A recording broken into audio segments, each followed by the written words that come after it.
CBSE ने schools में 3 language policy को लेके जो लागू किया नियम है, इसकी गणित जरूर बदली है समय रहते और निर्देश जो दिए हैं, चलिए इस पर बात करते हैं।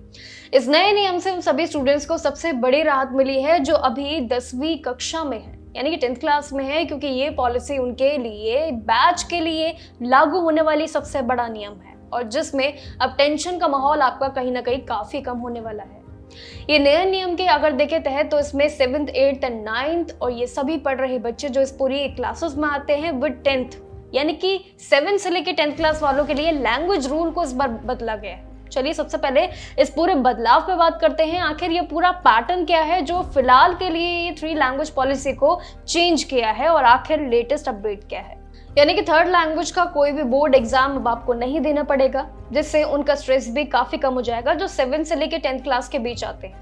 हालांकि जिन स्टूडेंट्स ने पहले से ही 2 फॉरेन लैंग्वेज को चूज कर लिया है, अब उनके लिए ये एक्स्ट्रा इंडियन लैंग्वेज भी जरूर पढ़नी होगी। लेकिन बोर्ड ने ये भी भरोसा दिलाया है कि इस बार रूल चेंज हुए हैं और लैंग्वेजेस को सीखने के लिए इन तरीकों को अपनाना भी जरूर पड़ेगा, जो काफी आसान और दिलचस्प भी सभी उम्मीदवारों के लिए रहेगा।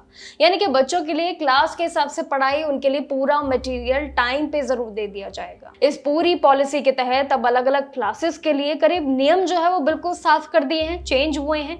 यानी कि जो स्टूडेंट्स 2026 में यानी कि और साथ ही 27 तक अगर एकेडमिक सेशन में इन्वॉल्व रहते हैं, 9th क्लास में अगर पढ़ रहे हैं, तो उनकी जो 3rd लैंग्वेज होगी यानी कि तीसरी भाषा होगी वो R3 के हिसाब से, यानी कि असेसमेंट सिर्फ स्कूल के लेवल पे इंटरनल इवैल्यूएशन के जरिए ही किया जाएगा।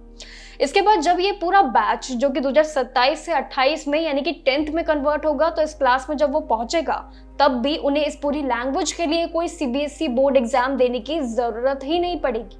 अब ठीक इसी तरह 7th क्लास के लिए भी और 8th क्लास के लिए सेम नियम है, यानी कि इन सभी बच्चों के लिए नियम क्लियर है।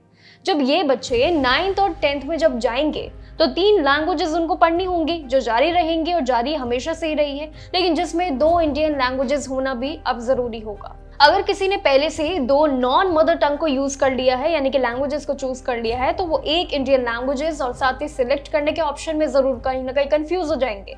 इसलिए यहाँ पे रूल्स को लेके क्लैरिटी बहुत इंपॉर्टेंट है, जो आपको समय रहते अभी पता चलना बहुत जरूरी है, क्योंकि कोई भी बोर्ड एग्जाम नहीं दिया जाएगा, ये भी अब रूल इस बार एड ऑन किया गया है। एनसीईआरटी सभी बेसिक शेड्यूल इंडियन लैंग्वेजेस के लिए भी 6th क्लास की अगर देखें तो स्पेशल टेक्स्ट बुक भी अवेलेबल इस बार करने की जरूर सोच रहा है, जो कि होने भी जा रही है। इस पूरी पॉलिसी के तहत अगर देखें तो इसमें सीबीएसई ने कुछ खास मामलों में भी रिलैक्सेशंस यानी कि सभी को छूट भी जरूर दी है, स्पेशली बच्चों के लिए। चिल्ड्रन विद स्पेशल नीड्स वाली एक स्कीम है, एक पूरा फॉर्मूला है, यानी कि विश्वास देखें तो इसमें पूरा आपको जरूर रहेगा, जिसमें right of person with disabilities वाला एक्ट भी मौजूद है। 2026 से लेकर 27 तक के लिए पूरी तरीके से छूट आपकी यानी कि फॉर्मेलिटीज भरी जरूर आपको मिलती रहेगी, उनमें कोई भी बदलाव नहीं किया जाएगा। लेकिन इसके अलावा जो सीबीएसई स्कूल्स भारत के बाहर के हैं, यानी कि जहाँ पे ये फॉरेन कंट्रीज की अगर मैं बात करूँ, तो यहाँ पे उनके लिए तीसरी लैंग्वेज का यानी कि 3rd लैंग्वेज रूप में इंडियन मदर टंग पढ़ने से पूरी तरीके से आजादी यानी कि छूट उनको दी गई है।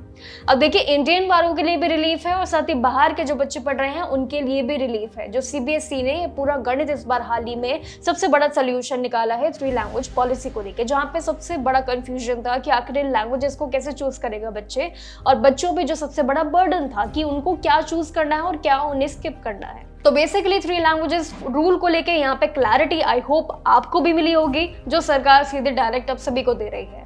आपको कैसा लगा सीबीएसई का ये 3 लैंग्वेज पॉलिसी का न्यू रूल? कमेंट सेक्शन में जरूर बताइएगा। बाकी जानकारियों के लिए जरूर देखते रहिएगा जागरण जोश।